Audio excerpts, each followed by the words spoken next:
Good morning, I'm Kofi Mensah and this is chale.news. July 16th and we have a full plate. The Bank of Ghana governor is dropping a major disclosure about your CD and the reserves. Argentina broke English hearts in stoppage time, and Bellingham may be in serious trouble after the final whistle. Plus 45 HIV infections every single day in Ghana. Let's get into it. The Sadie story that's been brewing, here's the clearest picture yet. BoG Governor Dr. Johnson Asiama says the central bank made zero direct foreign exchange interventions for 17 months, not one. Instead, a gold-backed program handled over $10 billion in export flows last year. The NPP minority has been furious about a $2.2 billion reserve drop. Asiama's answer is, those reserves aren't what's running FX operations. Full breakdown on chale.news. This one should raise eyebrows. Under the oral anti-corruption campaign, state investigators have demanded 1.7 billion Ghanaian cedis in bail from accused persons. Courts have approved 833 million Ghanaian cedis. That's an 830 million Ghanaian cedis gap. And critics say it looks less like justice and more like detention through the back door. Not a single case has reached a verdict. Over 3,000 excavators, seized in the Galamsey crackdown, are sitting at Tema Port. And here's the thing. Nobody has come to claim them, not one owner. Lands Minister Akwaboah confirmed it. Meanwhile, an opposition MP gave the government's anti-Galamsey effort 1 out of 10. Cabinet has also approved a new mining bill, the first major overhaul in 20 years, targeting stronger local ownership and a harder line on illegal mining. Still has to pass Parliament. Ghana's 5G monopoly is over. The NCA has stripped NextGen Infraco of its exclusive right to own and operate the country's wholesale 5G infrastructure, effective July 15th. Multiple providers can now compete to build the backbone. What that means for you: potentially cheaper, faster internet. Parliament has formally endorsed the 24-hour economy and accelerated export development program.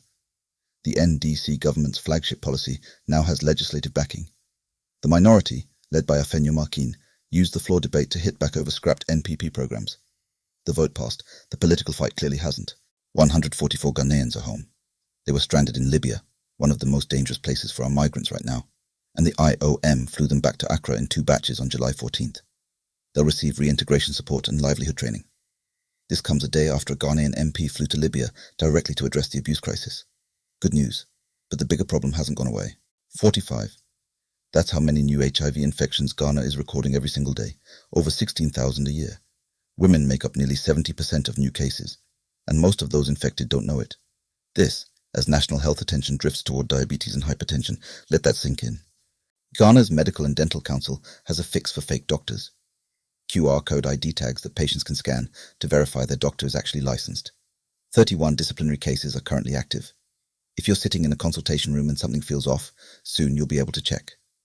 TVET schools are training young Ghanaians on equipment that's years, sometimes decades, out of date. Graduates are leaving without the skills the market wants, and the artisans who went through the system are saying so openly. Stakeholders want modern tools, real hands-on training, and startup support after graduation. The talent is there, the investment isn't. Now, the World Cup. Argentina, England, Atlanta. 85th minute, Enzo Fernandez equalizes. 92nd minute, substitute Lautaro Martinez heads it in. England are out. And Messi, of course Messi, now holds the all-time World Cup assist record with 12. Argentina faced Spain in the final on July 19th. Full story on chale.news. But the fallout didn't end at the final whistle. Video footage appears to show Jude Bellingham striking Argentina's Valentin Barco after the match. Referees missed it, but FIFA can review retrospectively. A ban is possible. England's night just keeps getting worse. Black Queen's vice-captain Cynthia Findib-Conlon, speaking at a CAF webinar ahead of the Women's AFCON, made a direct call. African football needs to invest seriously in goalkeeping development. She also had a message for young girls: dream big, stay committed. We're listening, Cynthia. Bank of Ghana has a word for your wedding planner. Money bouquets are now unlawful. Folding, stapling, or piercing CD notes into decorative gifts violates laws on legal tender. No specific penalties were announced, but the legal exposure is real. Tell auntie. Akwaboah told Ghanaians to save 8,000 Ghanaian cedis a month before getting married. Ghana's minimum daily wage is 19 Ghanaian cedis and 97 cents.